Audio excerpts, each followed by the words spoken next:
Kacau, Mahfud MD tiba-tiba belak-belakan mengkritik Jokowi. Pengamat mengatakan pencitraan untuk maju di 2024. Pecat, Pak.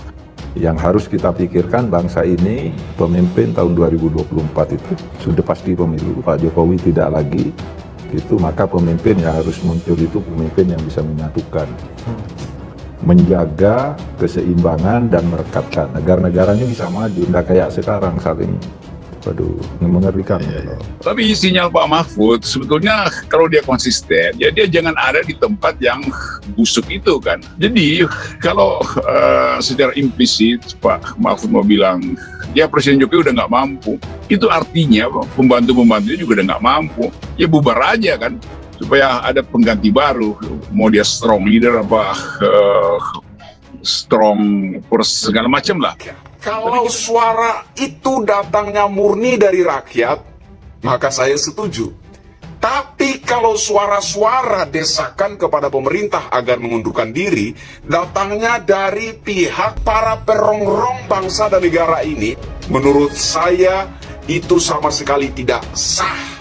Kesimpulannya adalah bahwa suara-suara tuntutan, suara-suara desakan yang selalu meminta agar pemerintah itu mengundurkan diri, agar presiden itu mengundurkan diri, bukanlah datang dari pihak rakyat, karena rakyat NKRI cinta Presiden Jokowi. Pengamat politik Riko Marbun berkomentar soal pernyataan Menko Polhukam Mahfud MD yang tiba-tiba mengkritik pemerintahan Jokowi, yang menyebut hal itu merupakan pencitraan untuk maju Pilpres 2024. Sikap belak-belakan Mahfud MD menurut Riko menyiratkan kepentingan politik 2024 bahwa dirinya sudah tidak berpihak lagi kepada Jokowi dan lingkungannya. Pak Mahfud itu pengen mengambil jarak dengan Pak Jokowi dengan mengatakan bahwa negara ini hancur-hancuran, keadaannya menyeramkan.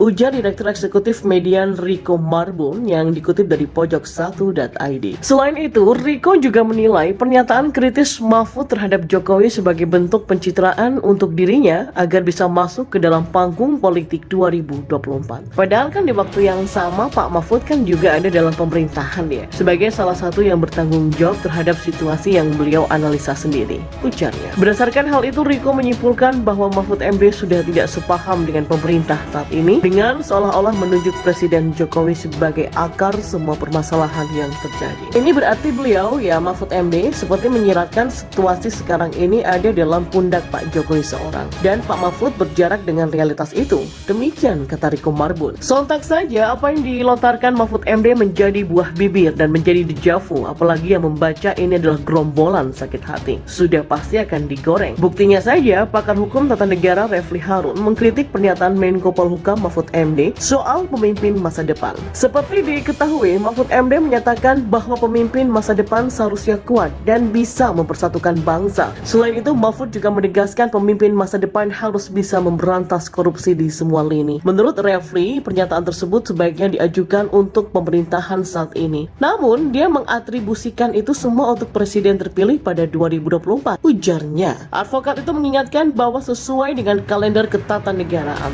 Presiden Jokowi tak lagi bisa mencalonkan diri dalam Pilpres 2024. Dan di sisi lain, Presiden Jokowi juga masih menjalankan pemerintahan selama 2,5 tahun lagi. Kenapa nggak disematkan tugas itu kepada Presiden sekarang? Bukankah kekuasaan sekarang masih 2,5 tahun lagi?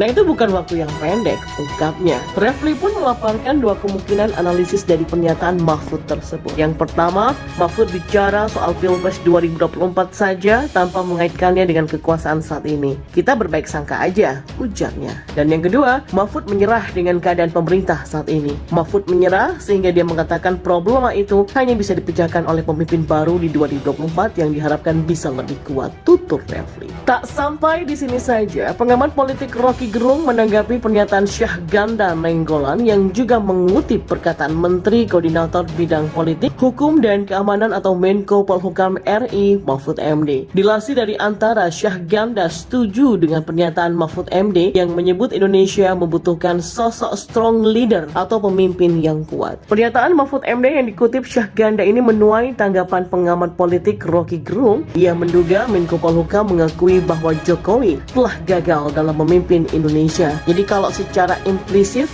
Pak Mahfud mau bilang ya Pak Jokowi ini udah nggak mampu untuk memimpin Indonesia, itu artinya pembantunya udah nggak mampu. Kata Rocky dikutip oleh Isu Bogor dari kanal YouTube-nya. Ya bubar aja kan supaya ada pembantu baru. Mau dia strong leader kah, strong segala macem lah. Oke, nggak masalah. Lebih lanjut, Rocky juga menilai bahwa istana telah lumpuh karena persoalan-persoalan yang saat ini terjadi di Indonesia. Salah satunya adalah perkara minyak goreng. Pengamat politik itu mengatakan bahwa Jokowi bisa saja dikudeta oleh oligarki kelapa sawit karena polemik minyak goreng ini. Menjadi sebuah tanda tanya besar. Jangan-jangan Pak Mahfud mulai bermain dua kaki ya. Coba kita tarik benang merahnya dengan kejadian yang bikin heboh ini. Aneh. Mahfud kok santai terhadap kelompok yang ingin merusak NKRI. Begini loh, begini.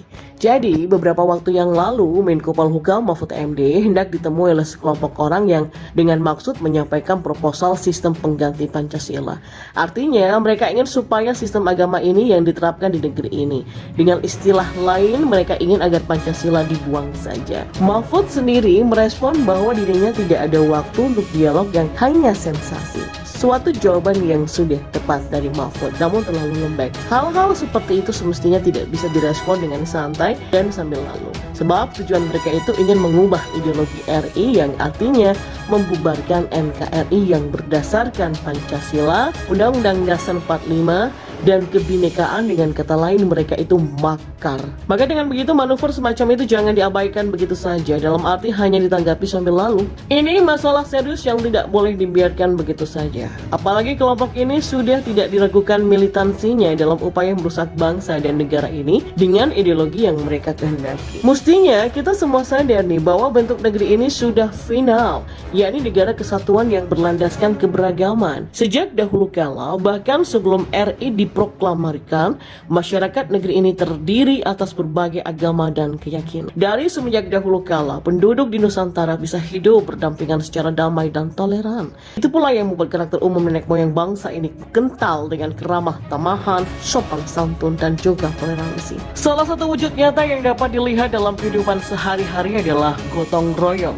Namun gara-gara ulah oknum ceramah agama, suasana yang bagus ini menjadi ternoda. Oknum-oknum itu mempengaruhi pikiran dan mental banyak orang dan merusak banyak sendi-sendi kehidupan. Berubah pula secara lambat laun karakter bangsa ini. Perubahan itu mulai menguat dan mengkristal di masa-masa reformasi. Bahkan kini kita sudah melihat sendiri bagaimana wajah Indonesia sudah banyak berubah. Budaya Nusantara sudah semakin dijauhi dengan alasan haram. Tentu saja masih jelas terbayang bagaimana beberapa waktu yang lalu terjadi polemik yang sangat panas tentang wayang. Hal itu dipicu oleh sebuah video seorang oknum menceramah non-pribumi yang menganjurkan supaya wayang dimusnahkan saja dengan alasan tidak sesuai dengan ajaran agama alias haram. Ya, so very mengerikan ya. Benar-benar mengerikan sekali statement semacam ini. Apalagi terlontar dari mulut seseorang yang notabene kaum pendatang yang tidak punya keterikatan atau kepentingan dengan budaya lokal, budaya Nusantara. Lebih menyedihkan karena sebagian masyarakat sudah tidak peduli dan terkesan lebih mendukung pendapat oknum-oknum penceramah agama yang alirannya radikal dan memusuhi segala sesuatu yang berkaitan dengan tradisi dan juga budaya lokal. Maka dengan begitu, oknum tersebut sudah mengabaikan Undang-Undang Dasar 1945 yang menjamin pelestarian budaya Nusantara. Hal itu secara jelas tercantum dalam pasal 32 ayat 1 Undang-Undang Dasar 45 yang mengamanatkan bahwa negara memajukan kebudayaan nasional Indonesia di tengah peradaban dunia dengan menjamin kebebasan masyarakat dalam memelihara dan mengembangkan nilai-nilai budayanya. Tapi kok ada oknum yang malah menganjurkan agar budaya Nusantara dalam bentuk wayang itu dimusnahkan. Namun secara umum demikianlah pandangan dan keinginan pihak-pihak atau kelompok yang sejak dulu ingin mengubah ideologi Pancasila dan menggantinya dengan sistem agama. Dan itu pula yang pasti yang dikehendaki kelompok-kelompok yang sejak dulu bergerilya demi tercapainya keinginan mereka menjadikan NKRI sebagai sebuah negara yang dikelola berdasarkan sistem satu agama. Padahal itu sangat bertentangan dengan situasi dan kondisi masyarakat Nusantara yang sejak dahulu kala sudah merupakan hunian orang-orang yang berbeda-beda keyakinan dan adat istiadat. Dengan memaksakan pemerintahan berbasis ajaran satu agama, itu sama saja mengkhianati para pendiri bangsa dan mengingkari takdir bangsa ini yang diciptakan Yang Maha Kuasa sebagai bangsa yang beraneka ragam. Dan itu indah apabila tidak direcoki oleh kelompok-kelompok yang disebut sebagai pengosong agama.